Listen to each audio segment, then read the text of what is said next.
Sweet. Doosh. See, with me on board, you don't need to provide sound effects. Incoming! Here at 12:30.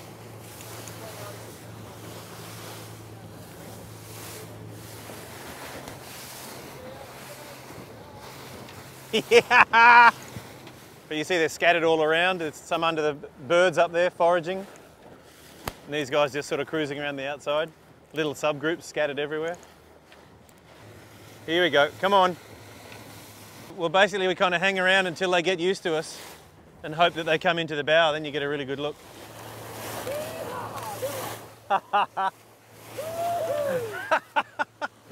The dolphins are probably one of the smallest species of dolphin in the world, which were our mission, to find these little animals and get a few more biopsy samples and to get some more photographs and video footage. You know, with more time with the animals, I think we're becoming more confident that they are the dwarf spinner dolphin or a relative of the dwarf spinner dolphin. That's a significant find because previously they're only known from the Gulf of Thailand and the Arafura and Timor seas.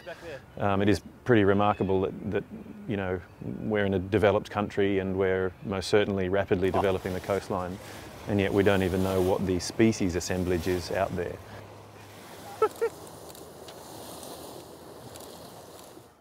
Taking biopsies from dolphins is a technique employed in a lot of places around the world using a modified rifle to shoot a lightweight dart. It takes a small skin and blubber sample that's about the size of a small eraser on the end of a pencil. People in the past have said, oh, you know, it's just like a bee sting, but I don't think that's a particularly good analogy because, you know, bee stings hurt a lot afterwards. So I think a better analogy would just be a pinprick. It wouldn't be the same as if we biopsied ourselves, for example. That would hurt us a lot more. We've got a fantastic interaction with a little mini spinner dolphins. A big group of boobies up here feeding on bait fish. Dolphins swimming around the outside, rounding up the fish. It's all happening. Now we're going to try and get some biopsy samples. Oi, look at that! Look, sailfish! Sailing? Oh yeah, sailfish! Whoa!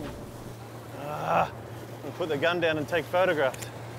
Well, the little spinners are cooperative in that they come into the bow, ride the bow wave, and then you can sort of pull this manoeuvre that encourages them just to go off to the side ever so slightly. And you can get a nice shot at the flank just below the dorsal fin. Righto. All right, to your left. On the other hand, they're little pocket rockets. They're very fast, so they're kind of hard to keep track of. Well, they're having a good time.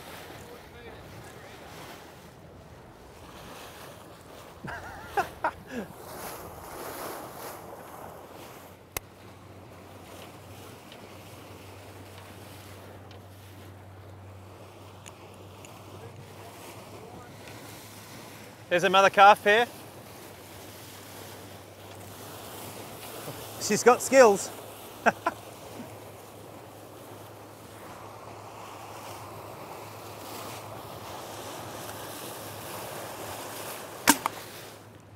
Yeah, that mum is a regular. We've seen her twice before out here.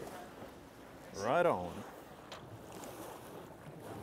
And that skin and blubber sample can yield all sorts of really valuable information from genetic relatedness, population structure, species identity to a certain level. This sample's good. It's a full plug. That's the skin and this is the blubber.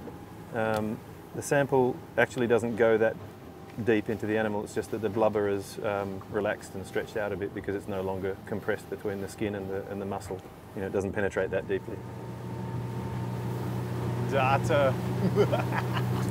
Today was a good day in terms of efficiency, and it always seems to be the way up here. I mean, we haven't put in a lot of effort, but we see a lot every time we're here.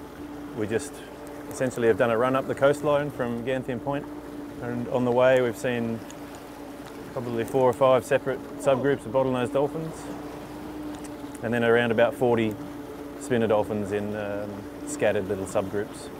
And they were foraging with birds and a couple of sailfish and a whole lot of action out here. There's just life in abundance. And we're finding remarkable things that aren't being found with like I say, millions upon millions of dollars of environmental impact assessments and survey work for the proponents of development.